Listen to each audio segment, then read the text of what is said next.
This week on the RV podcast, we have a great interview for you that we're calling Empty Nest, Open Road, how one couple found freedom in RV life. you're going to meet some delightful friends of ours, Don and Karen.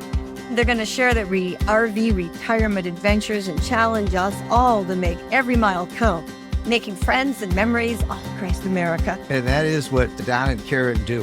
And you'll meet them, and even just watching their interview, you'll be their friends. And we have the pros and cons of an on-demand water heater, the RV news of the week, and much more coming up in episode 567 of the RV podcast. Hello, everybody. I'm Mike Wendland. This is my lifelong traveling companion and my bride, Jennifer, and we have been traveling, my dear. We have been traveling and a good time traveling. Yeah, good times, let them roll, because we are in NOLA, New Orleans, Louisiana, at the very end, can you believe it, of our 34-day RV adventure from RV Fantasy Tours, Fantasy RV Tours, Mississippi River Adventure. We started up in northern Minnesota.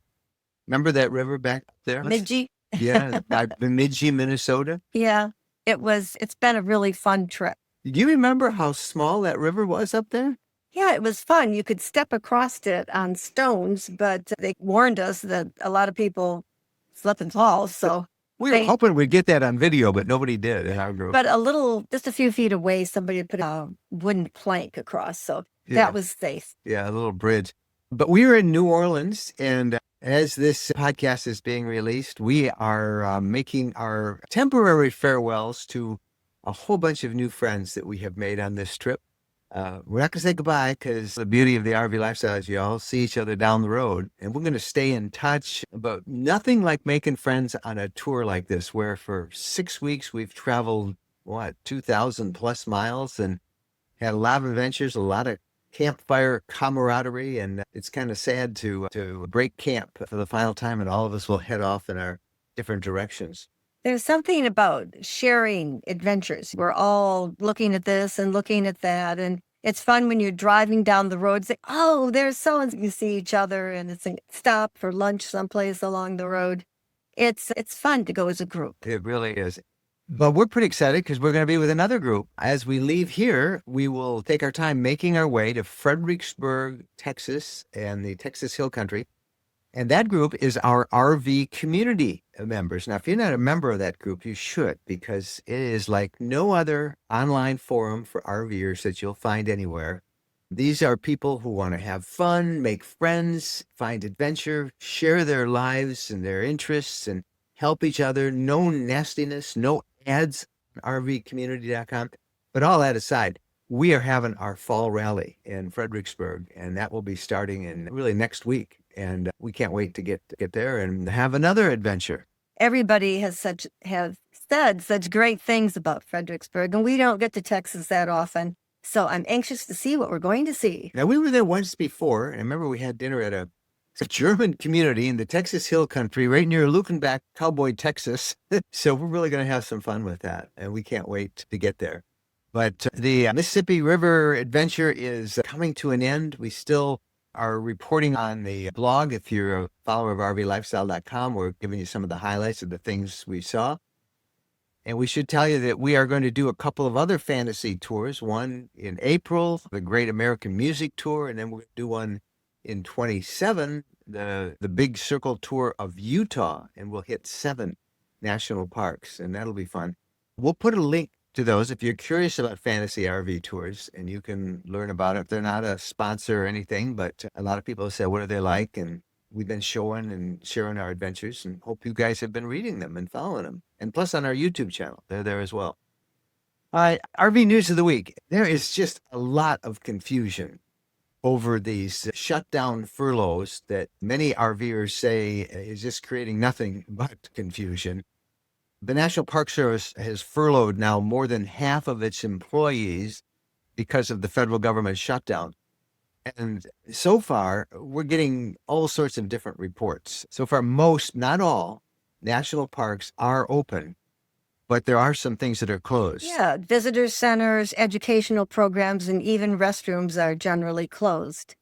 And this is good news, if the park has a private company running its concessions like Yellowstone, then the service is open. And I wonder if that'll open it up in the future, that more parks will want others. There's a lot of controversy about having private businesses run national parks, public's land, but it sure is efficient and maybe, I don't know. We are seeing some scattered reports of visitors who've shown up at some places, particularly Mesa Verde National Park, only to be turned away and told the park is closed. And then we know that some states like Utah have pledged to continue to fund state staff at its national parks with some state money. Utah, which has 7 of them, it's in their interest. And Yeah. thank you, Utah, for Yeah. doing that. They want to keep those parks open because it's revenue for their state. So thank you. Yeah. Our best advice is call the local government, tourist area.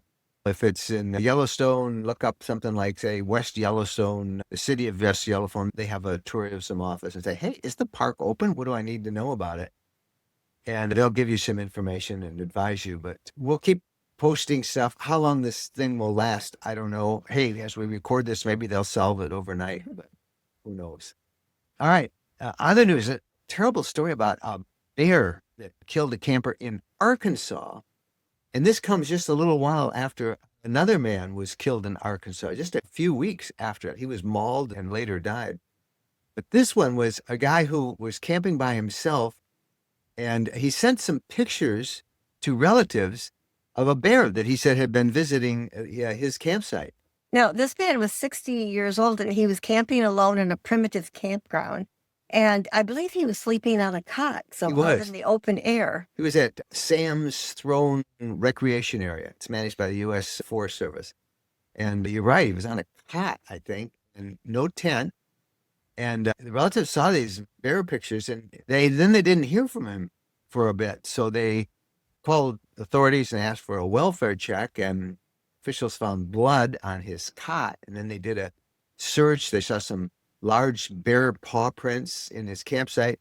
And then the man's body dragged about 180 feet in the woods. So that area is now closed. As we report this, officials are trying to find that bear, because they said that once a bear becomes aggressive towards people, it tends to continue that behavior. And now we've got some great news for fans of the popular Alabama Golf State Park. The campground, they're getting 200 campsites. Can you believe that?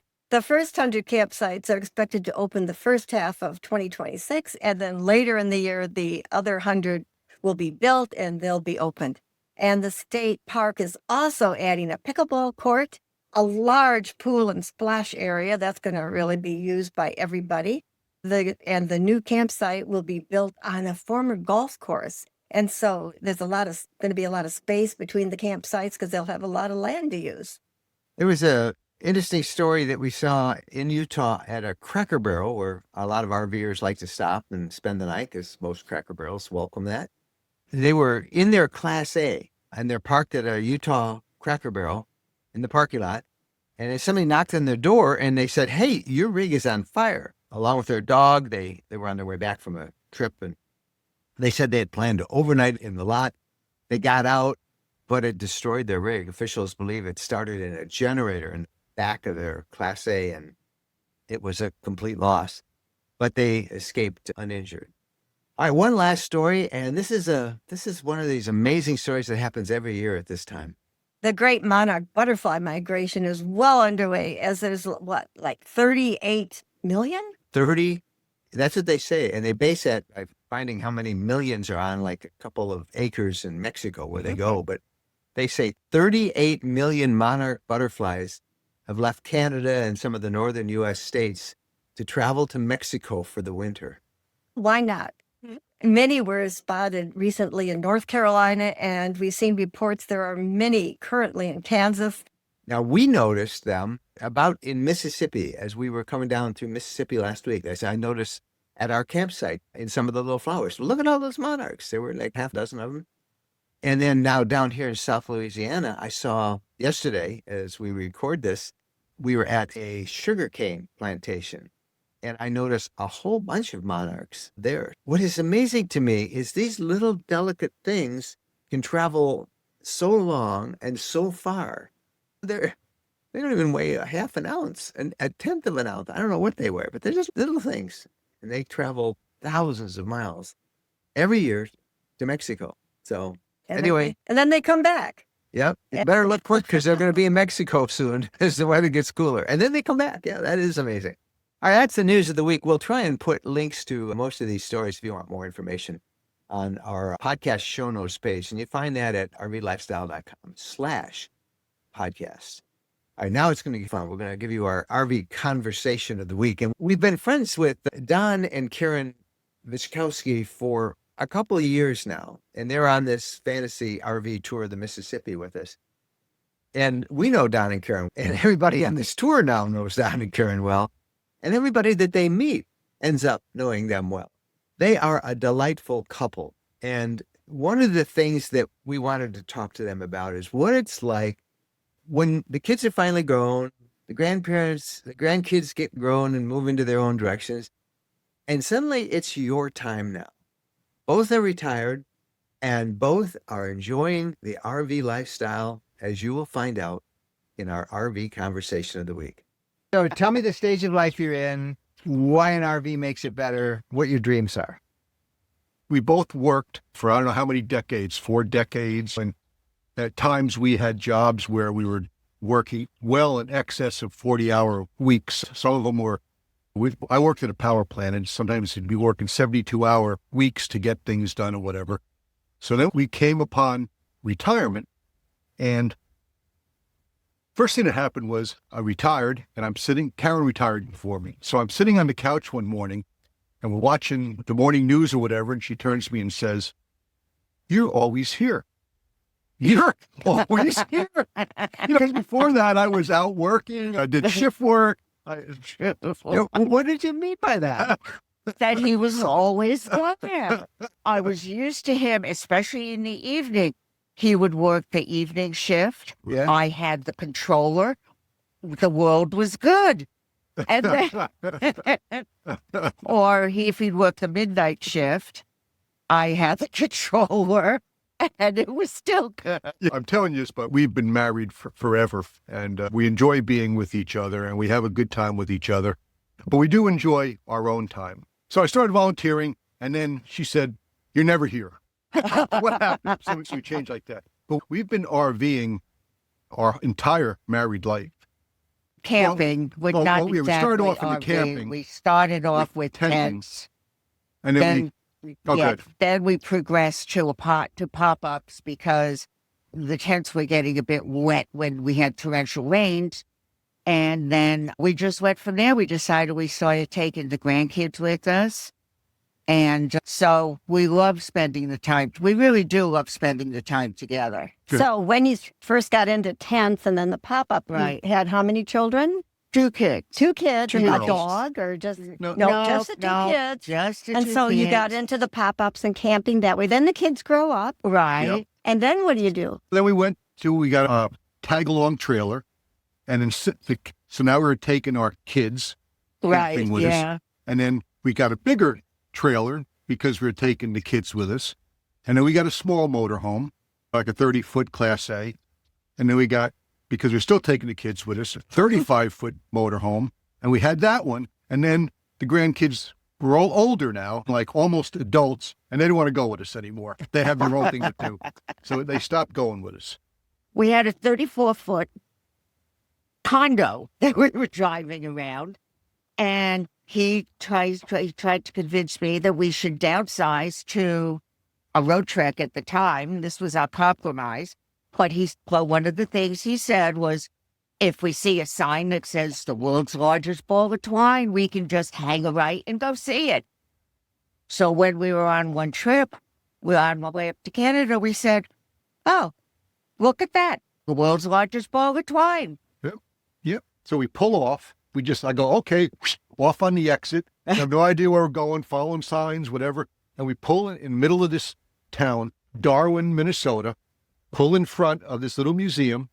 And just as we're pulling in, the curator is unlocking the door. This like 80-year-old guy that's been volunteering there for 40 years. The ball of twine is inside a gazebo. It's 14 feet high or something like that. And he takes us inside and tells us all the stories about the guy, I forget his name, the farmer that every time he unwrapped a bale of hay, he'd take the twine and he'd bunch it up and stick it on a shelf.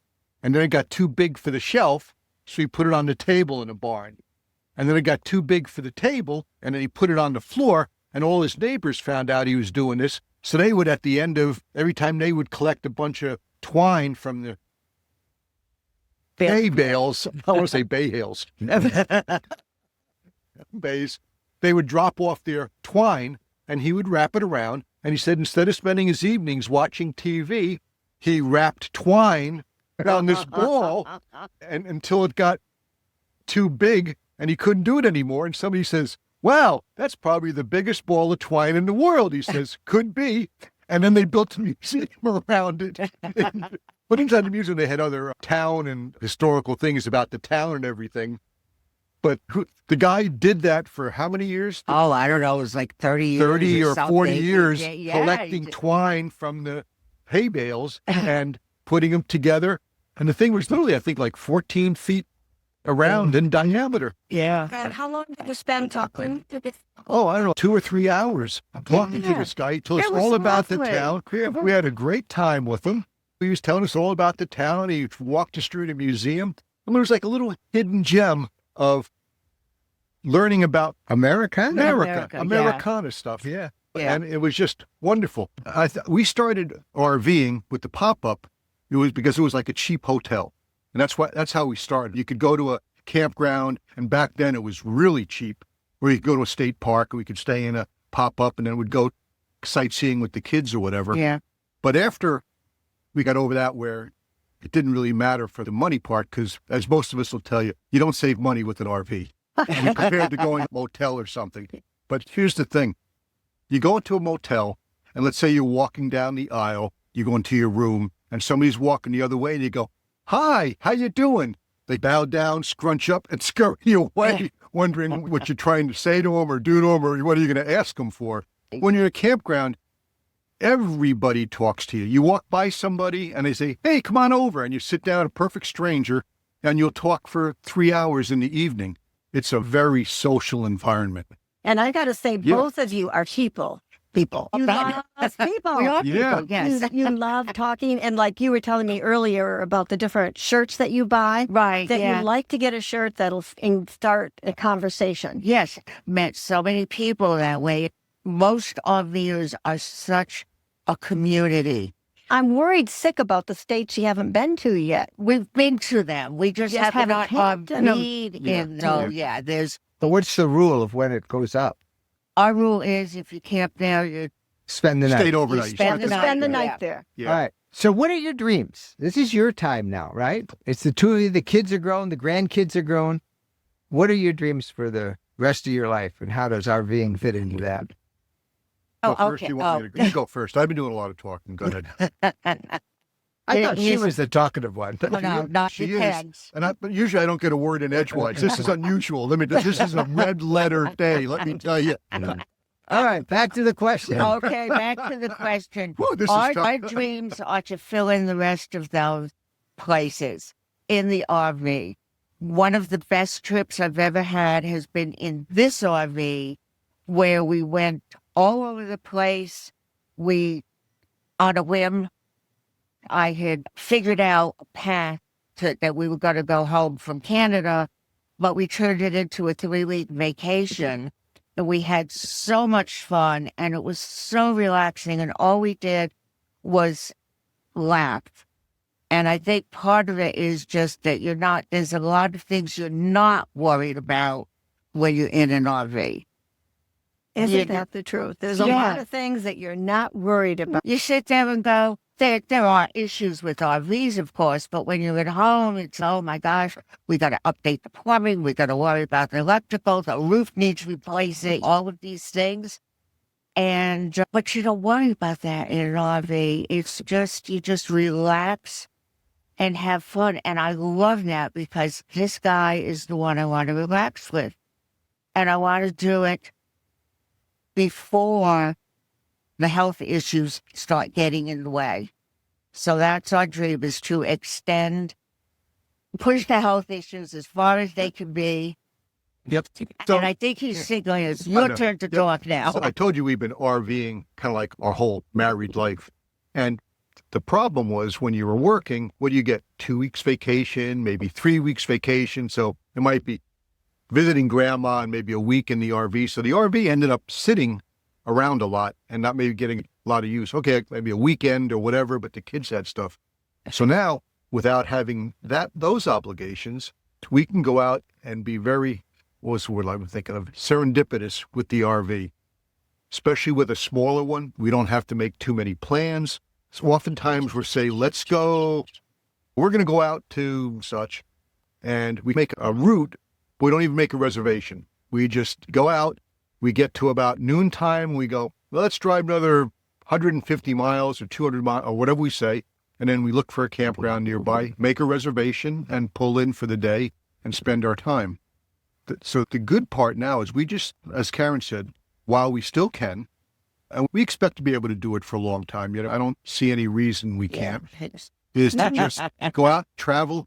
Our dreams are simple. We've raised our kids. They're adults and they have kids and their kids are all doing well. So it's kind of like the parents, you go, job is done. They're all good and healthy and good jobs and they're doing okay. So now we just go out and have fun and travel around. We want to see this country. We haven't done a lot in Europe, but seeing this country, there's so much to see here. It's just, every state is just incredible if you know where to look. And with the RV, it's easy to go look. Yeah. All right. That's Don and Karen. And you can see they quickly make friends, don't they? They sure do. They're a delightful couple. They are. Now it's time for, are you tired of expensive campgrounds and crowded RV parks? What if we tell you that there's a way to discover amazing overnight stays across the U.S. and Canada for just $49 a year? RV Overnights connects you with incredible hosts at farms, wineries, breweries, and unique roadside attractions that welcome RVers with open arms. These aren't just parking spots. They're experiences. Many locations offer electric and water hookups, and you can often stay for multiple days.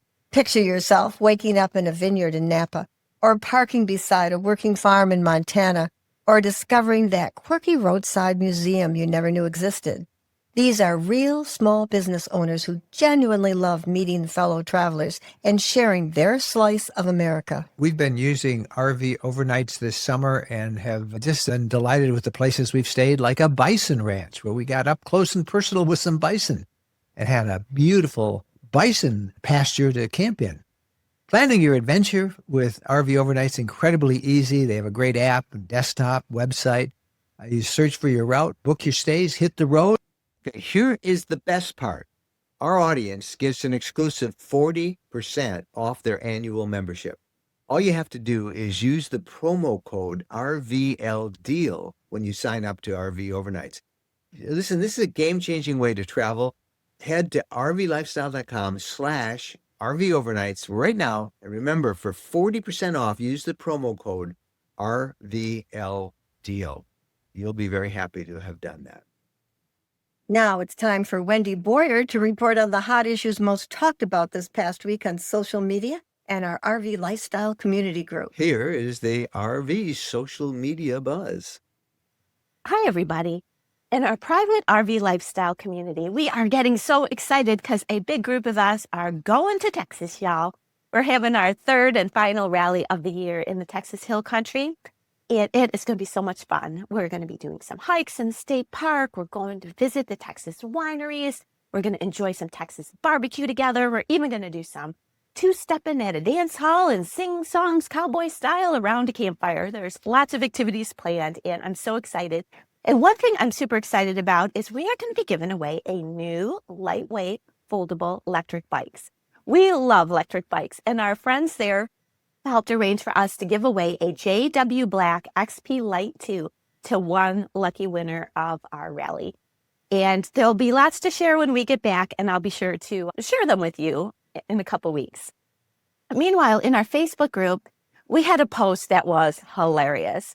For those listening to the audio version of this podcast, it was a picture of a Buc-ee's, and someone wrote on it, where a simple potty break costs you $65 in snacks.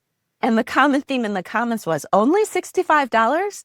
And after stopping at one of these Buc-ee's on a trip with my family this summer, I have to say that I agree, only $65. If you have any size family, whoa, it can be an expensive stop for a potty break. But a more serious post in our Facebook group that I'd love to share is from Dawn. And Dawn wrote, acorns are hitting the top of our motorhome and they're giving my dog PTSD. We are camp hosts and we're unable to move before December 1st. I needed ideas for ways to keep the acorns from hitting. So she got a ton of ideas, and this triggered a lot of comments. Obviously, she's in a unique situation. She can't go to another campground. She can't move her campsite because she's a camp host. But there were ideas. One was to put something soft over the roof of her rig, like a rug or foam, something like that, to absorb the sound of the acorns hitting it. But then others said that it might cause some mold issues because you might get moisture trapped between those two layers. Probably the most popular outside solution was to hang a tarp over her rig, make it elevated, maybe get a rope, use those trees to hang something triangle size so the acorns hit the tarp and then they roll to the ground and there's no sound on her rig. And then another really helpful suggestion that could help one of you was to get her dog a thunderjack. You can find those thunder jackets at places like Amazon. You put them on your dog and they help them with scary sounds, be it thunder or fireworks or acorns hitting your rig. So those were a few suggestions. I'm curious, what would you advise Dawn to do? Would love to hear it. And that's it for me this week. I'm Wendy Boyer, and I'll see you either in our private RV lifestyle community or Facebook group. What would you advise Dawn to do about her nervous dog? If possible, move to another spot. Yeah. That's about the only thing. I don't know if anybody even suggested that, but that seems to be somebody putting a tarp over the tree, but see if you can get another spot. And talk to a vet. Maybe your dog needs some medicine to calm it down a little bit. We've had those falling acorns, and if you don't know what they are, what the heck is going on? Is that hail? And you worry about your solar panels getting broken, and it does disturb it. Bo's woken up barking a couple of times. He just figured it out and he went back to sleep. He's an old dog. All right. Thank you, Wendy. All right. Time now to talk about RV property. We have this segment every week, and so many people are interested in getting their own RV property where you can stay as long as you want, whenever you want. You don't have to get a reservation, but it's hard to find property. We've been telling you about two of the states that we know of, Tennessee and Arizona, and we're going to tell you more about them in a second. But there's a new one that just added to that list, and this one is in Alabama. And this is the month that they're selling out this amazing hunk of property on one of the most beautiful lakes you'll find in the South. Introducing Woodland Hills, a brand new opportunity for your own multi-acreage RV property in one of the South's most desirable locations, beautiful Lake Eufaula, known as the Big Bass capital of the South. This new development goes on sale this month, and it's right by the Georgia border. It's teeming with game, towering hardwood forests, rolling hills, groomed trails, hidden fields, and freshwater springs. This natural paradise has been divided into large acreage properties designed for privacy and ranging in size from 10 to 25 acres. Prices start at only $59,900. Taxes, some of the lowest in the nation at $200 a year. These properties are ready to build, very RV friendly with no HOA. It's your property, your way. The location is ideal near massive Lake Eufaula, beautifully preserved historic towns, state and national parks, and so much more. And it's just a half-day's drive from the sugar sand beaches of Florida. These properties are being sold on a first-come, first-choice basis. You must have a scheduled showing to see them. Call 877-545-LAND. That's 877-545-LAND. Kentucky Lake is one of the most visited sites in Tennessee, the biggest lake in the state, a super popular vacation spot, perfect for RVers. Tennessee Land and Lakes is offering new property at the lake this October. This is one of the last biggest states by the lake, and they're selling them off in big properties with lake access that allow RVs. The prices are phenomenal. It's near Paris Landing State Park, the widest part of the lake, near the marina, golf course, resorts, and a slew of other great attractions. It's a really beautiful spot, and these Our large acreage, 5 to 37 acres in size, designed for privacy with access to the lake, an ideal setup for RVers. Prices start at only $99,900, and that is low for this area. They've got woods, fields, views, cottages, and more with electric and high-speed internet. You can get details and a video tour at rvlands.net. That's rvlands.net. Higher elevations in Arizona, where the vegetation is green, is typically where you find the highest prices for real estate and the most restrictions for RVers. But there's something in Arizona this October that is great for RVers in a green zone at excellent pricing. Western Land and Ranches is selling 5-acre RV ranches starting at only $49,900. These are high elevation ranches, so you get cooler temperatures, big mountain views, juniper trees, green grasses, and lots of space to stretch out. Jen and I visited at the ranch, and it is spectacular. It's near everything: the Grand Canyon, Lake Havasu, Kingman, Flagstaff, Sedona. A perfect place to have a home base to explore the West right off famous Route 66. We met the sales manager, Eric, really nice guy. He bought a property for his RV, and he's building a container home on it. Check the website for a video tour and showing availability. It's pretty incredible.